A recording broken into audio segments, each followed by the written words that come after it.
একজন tour operator হিসেবে এটা আমাদের ইমানি দায়িত্ব আমরা যেন আগামীকালকের পিকনিকে অন্তত রোল মডেল স্থাপন করতে পারি। একটি প্লাস্টিকের বোতল, চিপসের প্যাকেট বা কোনো রকমের ওয়েস্ট যেন জেনারেট না হয়। হ্যালো বন্ধুরা, আসসালামু আলাইকুম। আপনারা কেমন আছেন? প্রতি বছর ন্যায় এবারও আমরা অ্যানুয়াল পিকনিকে যাচ্ছি।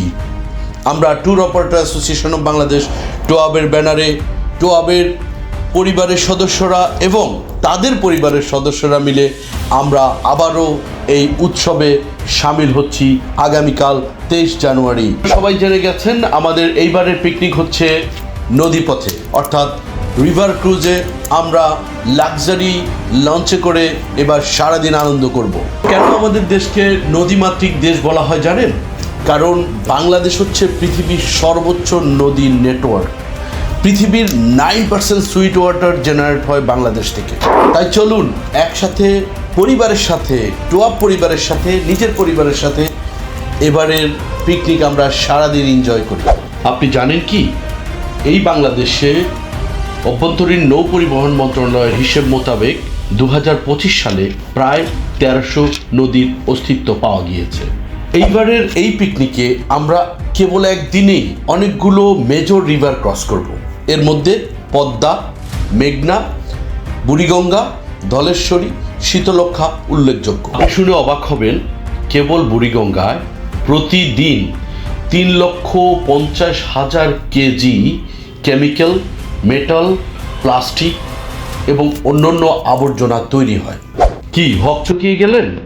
তাহলে আরেকবার নড়ে চড়ে বসুন।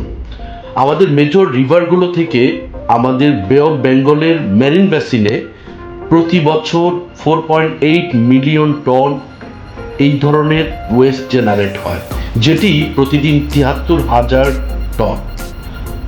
Can you imagine?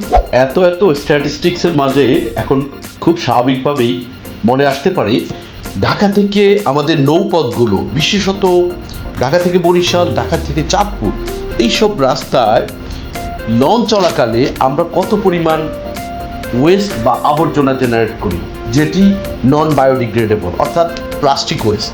প্রতিদিন আমরা ঢাকা থেকে বরিশাল এবং চাঁদপুরের এই পথে, অর্থাৎ নদী পথে, আমরা প্রায় 450 কেজি প্লাস্টিক ওয়েস্ট জেনারেট করছি, অর্থাৎ চিপস, বোতল এবং অন্যান্য দ্রব্যাদি, যেটি আমাদের কেবল অসাবধানতাকেই প্রকাশ করে, কেবল পরিবেশের প্রতি উদাসীনতাকেই প্রকাশ করে। পরিবেশের প্রতি আমাদের এই দায়িত্ব জ্ঞানহীন আচরণের ফলে আমাদের যা হচ্ছে সেটা আরও ভয়ঙ্কর। আমাদের নদীগুলো তার নাব্যতা হারাচ্ছে, আমাদের রিভার অথবা ম্যারিন ইকোসিস্টেম ডিস্ট্রয় হচ্ছে, আমাদের ফ্লোরা, ফনা সহ শুরু করে আমাদের নদী এবং সমুদ্রে যত উদ্ভিদ এবং প্রাণীকুল আছে সেগুলো প্রায় হুমকির সম্মুখীন, যার ফলে আমরা নানান ধরনের প্রাকৃতিক দুর্যোগের সম্মুখীন হচ্ছি। যেমন নদীগুলো তার চ্যানেল পরিবর্তন হয়ে যাচ্ছে, নাব্যতার কারণে আমাদের মেইনডারিং রিভারগুলো এক জায়গা থেকে আরেক জায়গায় সরে যাচ্ছে, আমাদের দেশে ফ্লাড অথবা তাৎক্ষণিক বন্যা হচ্ছে এবং ওভারফ্লো হয়ে আমাদের বিভিন্ন অঞ্চলে, বিভিন্ন জেলায় বন্যার সম্মুখীন হচ্ছি আমাদের এই অসচেতনতার কারণে। একজন ট্যুর অপারেটর হিসেবে এটা আমাদের ইমানি দায়িত্ব আমরা যেন আগামীকালকের পিকনিকে অন্তত রোল মডেল স্থাপন করতে পারি। একটি প্লাস্টিকের বোতল, চিপসের প্যাকেট বা কোনো রকমের ওয়েস্ট যেন জেনারেট না হয়। মনে রাখবেন, ট্যুরিজম আমাদের ধ্যান জ্ঞান, ট্যুরিজম আমাদের উপাসনা, আর রিভার ট্যুরিজম আমাদের দেশের হৃৎপিণ্ড, আমাদের প্রাণ। সুতরাং একে পরিস্ফুটিত করা, এটাকে আরও বেশি এনলার্জ করা আমাদের প্রত্যেকের দায়িত্ব। তাই please do not generate a single plastic waste, rather take care your tourism. Thank you.